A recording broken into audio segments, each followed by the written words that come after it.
ലഹരിമുക്ത കേരളത്തിന് പ്രതീക്ഷയുടെ നിറങ്ങൾ പകർന്ന് ചിത്രകാരന്മാർ ലഹരിക്കെതിരായ പോരാട്ടത്തിൽ ക്യാൻവാസും പ്രചാരണ മാർഗവും ആവുകയാണ്.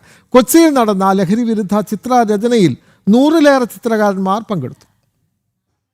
ലഹരിമുക്ത കേരളം എന്ന സന്ദേശവുമായി കളേഴ്സ് ഓഫ് ഹോപ്പ് എന്ന പേരിൽ വൈറ്റില വാട്ടർ മെട്രോ ടെർമിനലിൽ rotary club of Kalamassery Prussian blue art ഹബ്ബുമായി സഹകരിച്ചാണ് പരിപാടി സംഘടിപ്പിച്ചത്. ആഭ്യന്തരമന്ത്രി രമേശ് ചെന്നിത്തല ഉദ്ഘാടനം നിർവഹിച്ചു. കേരളത്തിലെ വിവിധ ഭാഗങ്ങളിൽ നിന്നുള്ള 100-ലേറെ കലാകാരന്മാർ പരിപാടിയിൽ പങ്കെടുത്തു.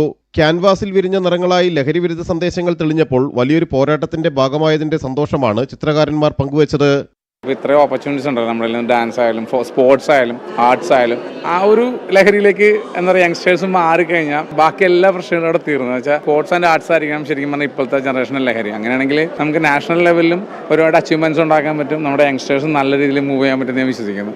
ഇതുപോലെയൊക്കെ ഓരോ മേഖലയിലുള്ള ആൾക്കാരും കോൺട്രിബ്യൂട്ട് ചെയ്താലേ പിള്ളേർക്ക് അതിന്റെ കൂടുതൽ റെലവൻസ് പിടികിട്ടുള്ളൂ. അപ്പോൾ ആ രീതിയിൽ നമ്മളും കോൺട്രിബ്യൂട്ട് ചെയ്യുന്നു. അവർക്കൊരു അവയർനെസ് വരിക, അവര് ഇതൊക്കെ യൂസ് ചെയ്യാതെ അതിന് സേഫായിട്ട് നിൽക്കുക.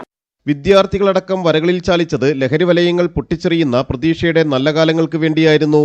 ലഹരിക്ക് എല്ലാവരും അടിമ ആവണ ഒറ്റൊരു റീസൺ ലൈക്ക് ഐസൊലേഷൻ അല്ലെങ്കിൽ ലോൺലിനെസ് കാരണം.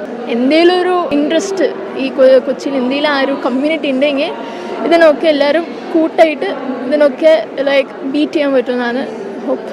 3 മണിക്കൂർ പ്രസംഗിക്കുന്നതിനേക്കാൾ വലിയ സന്ദേശങ്ങൾ ചിത്രങ്ങളിലൂടെ നൽകാനാകുമെന്ന് ചിത്രങ്ങൾ കണ്ടതിന് ശേഷം ആഭ്യന്തരമന്ത്രി രമേശ് ചെന്നിത്തല പറഞ്ഞിരുന്നു.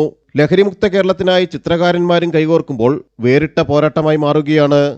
ജനം, കൊച്ചി.